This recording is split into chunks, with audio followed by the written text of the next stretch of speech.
La vie, ce n'est pas d'attendre que l'orage passe, mais d'apprendre à danser sous la pluie. Le bilan que j'en tire, c'est que c'était très long et très chiant. Il a fallu s'adapter à un nouveau monde. Oui, salut Nicolas, c'est Nicolas. Salut. Bonjour. Ça y est, déconfiné. Pour le coup, nous, ce virus a changé notre vie. Et je réalise seulement maintenant que psychologiquement, ça n'a pas été si évident. En plus, je suis en train de perdre mon boulot, donc merci Covid, je risque d'attendre septembre avant d'avoir un réel changement dans ma vie, puisque je resterai pas au foyer. Voilà, moi j'ai vécu le confinement un peu particulièrement parce que j'ai eu le décès d'un pote, d'un super pote. Je pensais être déconfiné, être heureux, sortir, tout ça, et en fait ça a un peu tout chamboulé. Aujourd'hui, je vis à heure par heure. Je me projette absolument plus. On avait un projet de vie, notamment de s'expatrier. On avait quitté nos emplois, nos billets d'avion. Il manquait plus qu'à attendre la fameuse dot pour partir. Comment je vais ? Figure-toi que je vais pas si mal. Je me sens calme, sereine, tout en restant méfiante, on va pas se mentir, le virus il est là, il restera là.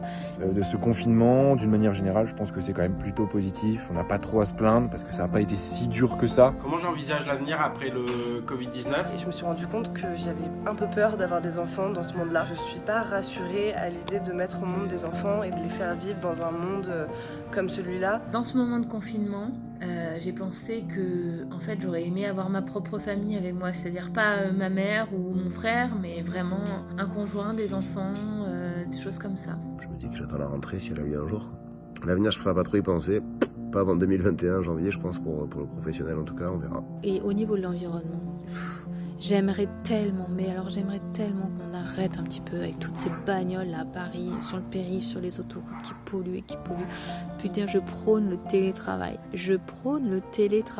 Plus que jamais. Je me suis rendu compte que travailler de chez soi, c'était possible. Parce que finalement, je suis dans un environnement qui est hyper tranquille, qui me permet du coup de me concentrer davantage que quand je suis entourée de monde. Mais c'est quand même plus compliqué. Le Covid-19 nous a appris à être patients, à remettre au lendemain finalement nos plans, nos projets de vie, nos rêves. J'ai surtout peur en fait qu'il y ait une seconde vague qui arrive. J'ai l'impression que beaucoup de personnes pensent que ce sacrifice est largement suffisant et que maintenant il est temps de reprendre sa vie normale. Moi, de mon côté, je crains que la question économique prenne un peu le dessus sur la question sanitaire. J'ai un autre proverbe pour toi, 2 points ouvrez les guillemets. En mai, fais ce qu'il te plaît. MDR.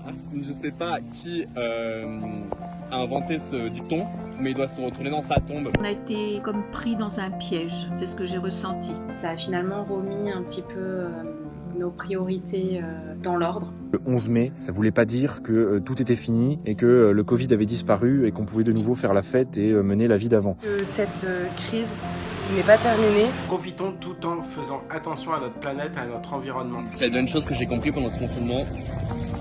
Une chose que j'ai réalisée, c'est que j'étais quand même très chanceux. Ressortir dans la rue, dans les transports en commun, tout ça c'est quelque chose qui me stresse pas mal. Que cet épisode de vie ne sera plus qu'un mauvais souvenir et que mes enfants, grands et petits, pourront avoir une vie normale et heureuse, surtout, c'est le principal. Et concernant le vaccin, on croise les doigts pour qu'il arrive au plus vite. Allez, ciao. Allez, bisous.